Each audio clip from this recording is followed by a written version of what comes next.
اهلا بيكم معانا في قناة اكلة ترندي. النهاردة هنعمل لكم روست الفراخ بس بطريقة جديدة خالص بالريحان. طعمه جميل جدا. شايفين شكل الفراخ وهي بتتقطع؟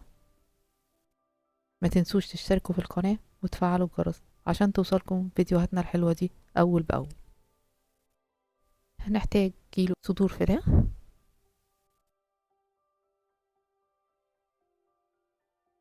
انا هنا مستخدمة صدور كبيرة شوية عشان طبعا تبقى في التقطيع حلوة.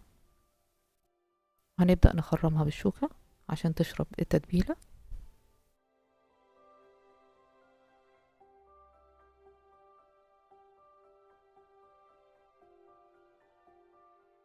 عندنا كوباية بصل مبشور، هنصفيها، هناخد المية بتاعتها بس.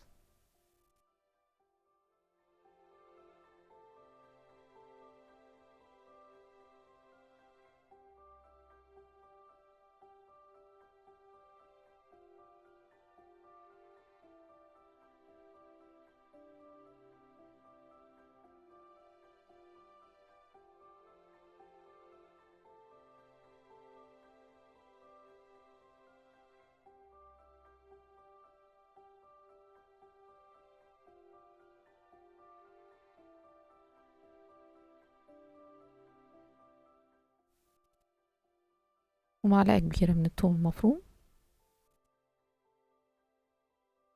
وكوباية مية، ومعلقة ملح كبيرة، ومعلقة صغيرة من الفلفل الأسود، وكوباية عصير كرفس. أنا خدت الكرفس كده وضربته في الكبة وهنصفيه برضو نفس الفكرة بتاعة البصل. ده محلول النقع اللي هننقع فيه الفراخ عشان يبقى طعمها حلو. هنقلبها كويس. طبعا في القناة عندنا هتلاقوا كذا نوع رز للفراخ، بس كل واحد بنكهة مختلفة. شوفوا حضراتكم ايه اللي يعجبكم وتفرجوا عليه وتقدروا تنفذوه. طبعا الفراخ هتستنى في المحلول ده في التلاجة لمدة 3 ساعات، وممكن نسيبها قبليها بيوم. هنبدأ بقى نجهز لها الخلطة بتاعتها. هنستخدم كوباية ريحان مفروم، هنحط عليه عصرة ليمونة كده عشان لونه ما يتغيرش.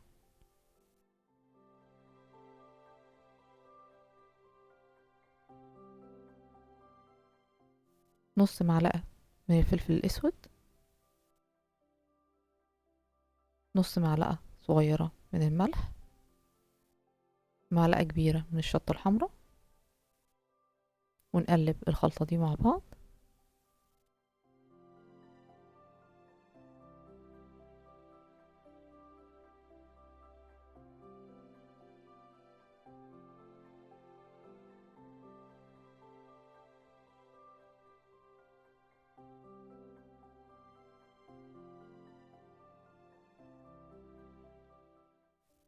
هنجيب الفراخ من التلاجة، هنصفيها كويس من المحلول اللي كانت فيه، وبعدين هنضيف الخلطة اللي احنا عملناها بالريحان ونقلبها كويس.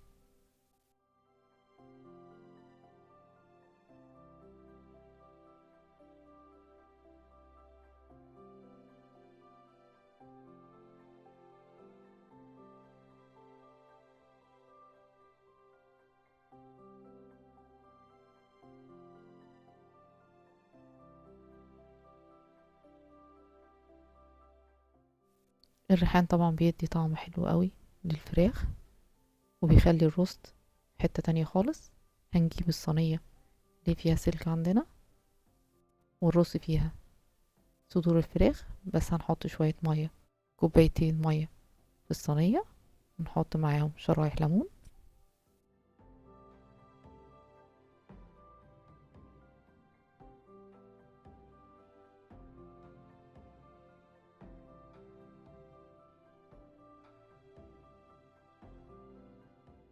هنرص الفراخ بقى وهندخلها الفرن على درجة حرارة 200، بتقعد حوالي نص ساعة.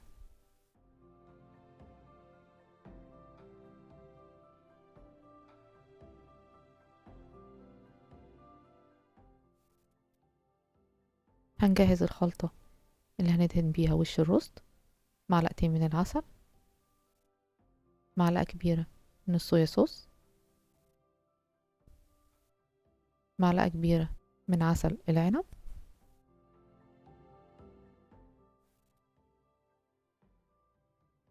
ونقلب كل ده مع بعض.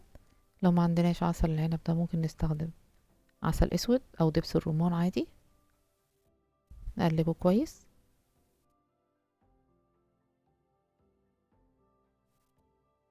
هنطلع الفراخ من الفرن، هنبدأ ندهن وشها بالخليط اللي احنا عملناه.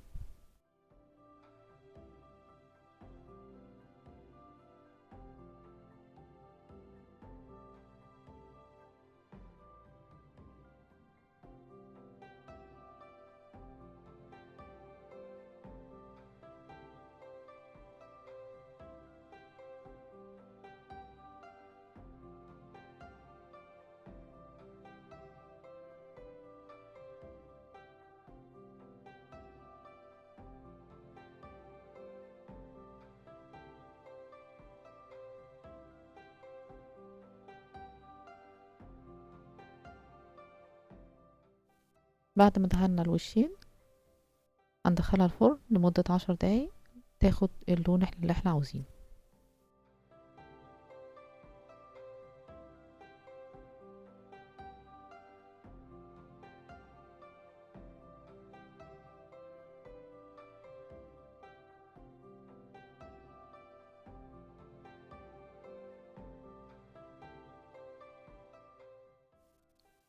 لما تطلع من الفرن نسيبها تبرد خالص. شايفين لونها عامل ازاي؟ وبعدين نبدأ نقطع.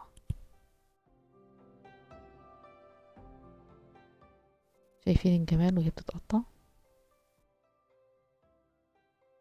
انا مش هتكلم، انا هسيب الفيديو هو اللي يتكلم.